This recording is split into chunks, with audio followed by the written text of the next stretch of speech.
Kvalitetna pitna voda in pa kvalitetna vodooskrba naših prebivalcev iz javnih vodovodov je ena od prioritet naše občine. Tako praktično v zadnjih letih izjemno veliko vlagamo v sistem hidravličnih izboljšav.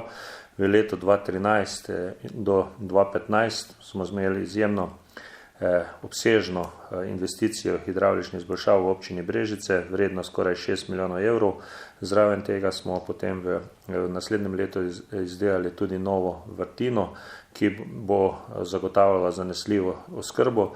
Vsako leto pa tudi zamenjamo kar precej salonitnih cevi in pa ob vsakih delih večjih na cestah tudi menjamo praktično zastarelo vodovodno omrežje.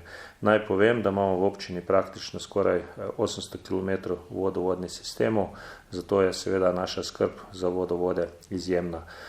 Praktično ugotavljam, da od leta 2013 z vsemi investicijami in pa tudi z to, ki jo bomo sedaj imeli, bomo praktično v posodobitve oziroma obnove vodovodnih sistemov v občini namenili 12 milijonov evrov, kar pomeni, da želimo na dolgi rok zagotoviti našim občanom kvalitetno pitno vodo, zmanjšati izgube in pa predvsem, da bo vodooskrba trajna in pa seveda tudi kvalitetna.